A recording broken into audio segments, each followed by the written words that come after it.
खासदारांनी दिवावासियांच्या मतांचा बाजारच केला। पाणी टंचाईवरून ठाकरेच्या शिवसेनेच्या उपनेत्या ज्योती ठाकरे यांनी केला हल्लाबोल। ठाकरेंच्या शिवसेनेचा दिवा शहर महिला संघटिका ज्योती पाटील यांनी तन्वी फाउंडेशन व शिवसेना उद्धव बाळासाहेब ठाकरे पक्षाच्या वतीने शहरातील आकांक्षा हॉल येथे महिला मेळाव्याचे आयोजन करण्यात आले होते। या मेळाव्याला मार्गदर्शन करताना ज्योती ठाकरे यांनी सत्ताधाऱ्यांचा खरपूस समाचार घेतलाय। यावेळी शिवसेना प्रवक्ते अनिश गाडवे, खासदार राजन विचारे यांच्या सौभाग्यवती माजी नगरसेविका नंदिनी विचारे यांचीही भाषणे झाली आहेत। कार्यक्रमाला उद्घाटक म्हणून कल्याण जिल्हा प्रमुख सदानंद थरवळ यांची प्रमुख उपस्थिती होती। या कार्यक्रमाला हजारो महिला उपस्थित होत्या। विधानसभा दिवा शहर संघटिका योगिता नाईक, शहर प्रमुख सचिन पाटील, शहर संघटक रोहिदास मुंडे तसेच शिवसेना पदाधिकारी व कार्यकर्ते तर तन्वी फाउंडेशनचे सदस्य आदी मान्यवर यावेळी उपस्थित होते। यावेळी खासदारांनी दिवावासियांच्या मताचा बाजार केला असल्याची खोचक टीका ज्योती ठाकरे यांनी केली आहे। शिवसेना पक्षप्रमुख माननीय उद्धव साहेबांचे हात जर बळकट करायचे असतील तर दिव्यामधून एक एक ज्योत पेटवून ही मशाल तेवढ ठेवली पाहिजे आणि तू तेवढ ठेवा असा मला विश्वास आहे। एक गोष्ट सांगते, काय असते नारी शक्ती, काय असते महिला शक्ती।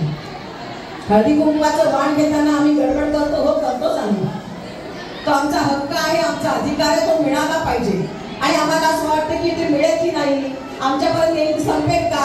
पण काळजी करू नका, ज्योती पाटलांनी एवढी वाणं आज हळदी कुंकवाची आणले की इकडनं कार्यक्रम संपल्यानंतर खालीच्या महिला उभ्या असतील त्यांना सुद्धा हळदी कुंकवाचं वाण दिल्याशिवाय ज्योती पाटील आज गप्प बसणार नाही। त्यामुळे प्रत्येकाच्या घरात हे वाण जाणार। गोष्ट आहे एका लहानशा चिमणीची। बघा बरं, एक लहानशी चिमणी।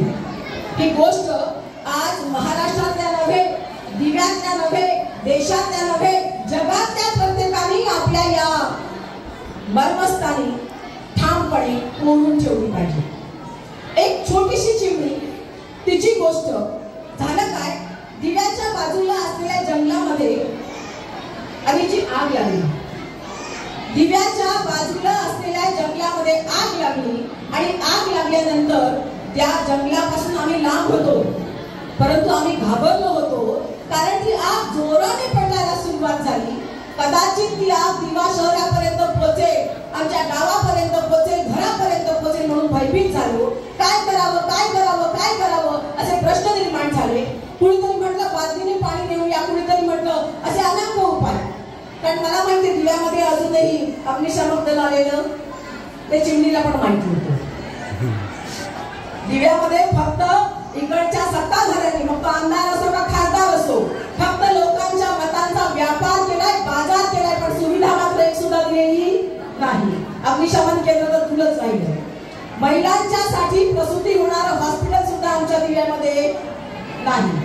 साध्या गोष्टींसाठी दिव्यातल्या महिलांना, या नागरिकांना झगडावं लागतं आणि अशीच त्या वेळेला आग लागली असताना ती चिमणी उठली।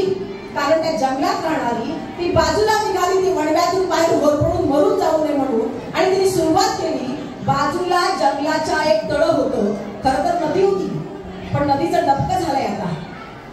नदीचं रूप आता पूर्वीसारखं राहिलेलं नाही। त्या नदीच्या डबक्यामध्ये जाऊन तिने काय केलं, आपल्या चोचीमध्ये पाणी घेतलं। तोपर्यंत माणसं विचार करत होती कशी आग विझवायची। अग्निशमन आमच्याकडे केंद्र नाहीये, बादली न्यायची का, पाईप लावायचा का हंड्याने पाणी ओतायचं, काय करायचं, आग कशी विझवायची। आणि त्यावेळेला त्या चिमणीने काय केलं, चिमणी फडफडत त्या डबक्यापर्यंत पोहोचल्यानंतर आपल्या इंग्लिशच्या चोचीमध्ये इंग्लिशचं पाणी भरलं आणि ते पाणी भरून पुन्हा काही फडफड करत ती कुठे गेली तर त्या आगीच्या जवळ गेली। वरूनच लांबूनच चोचीमधलं पाणी त्या आगीवर टाकलं, परत निघाली, परत डबक्याजवळ, परत डबक्यातून चोचीत पाणी, परत चोचीतलं पाणी घेऊन परत त्या आगीजवळ परत टाकलं। एकदा नाही, दोनदा नाही, तीनदा नाही, 100 नाही, 1000 वेळा ती ते करत होती। आणि बाजूला एक कावळे दादा मस्तपैकी मजा बघत होता। काय चाललंय चिमणीताईचं, इकडनं येते, फडफडवत दमली असे आणि पाणी टाकायचा प्रयत्न करून आग विझवायचा प्रयत्न करते। कावळे दादांनी ते हेरलं आणि चिमणीला प्रश्न विचारला, चिमणीताई काय करते। काऊची गोष्टी माहितीत ना सगळ्यांना, शेणाचं मेणाचं घर तेही माहिती आहे प्रश्न विचारला, चिमुताई काय करते? चिमुताईच्या चोचीमध्ये पाणी. चिमुताई म्हणाली तिने जाऊन आधी आधीवर पाणी ओतलं आणि येताना मग कावळे दादाला म्हणाली. असे बरेच कावळे आपल्या आजूबाजूला असतात. स्वतः काही करायचं आणि जर कुणी काही करत असेल तर त्याला ते करून द्यायचं. दिवेकरांना हे कावळे सगळे माहिती आहेत ना? तुमच्या आजूबाजूला कोणते कावळे आहेत? मग मिंध्यांचे आहेत का, गद्दारांचे आहेत का, यांचे आहेत का, त्यांचे आहेत? मी सांगायची गरज? ते कावळे सगळे तुम्हाला माहिती आहे. या कावळे दादाने प्रश्न विचारल्यावर चिमुताई तिला म्हणाली, कावळे दादा तू तर एकाक्षर म्हणतात, तुला तर खूप दृष्टी आहे, तुला लांबचं दिसतं म्हणतात आणि तुला दिसत नाही का रे? हा एवढा मोठा मडवा, एवढी मोठी आग तो विझवायचा प्रयत्न मी करते आणि म्हणून एक पाणी उचलते. कशाने? चोचीने. आणि नेऊन मी टाकते. म्हणजे मी काय करते? आग विझवायचा प्रयत्न करते. कावळे दादा पुन्हा म्हणाला, अगं चिमुताई तू वेडी का काय? अगं तुझा जीव किती, त्या जीवातली चोच किती, चोचीमध्ये पाणी किती आणि ही लागलेली अफाट आग किती. तू कशी काय बरं तुझ्या या छोट्याशा जीवातल्या छोट्याशा चोचीच्या छोट्याशा पाण्याने कशी काय बरं आग विझवशील? त्यावेळेला त्या चिमणीने जे उत्तर दिलंय ते उत्तर मला वाटतं आज महाराष्ट्रासकट भारतातल्या प्रत्येकाने आपल्या हृदयात जपून ठेवलं पाहिजे.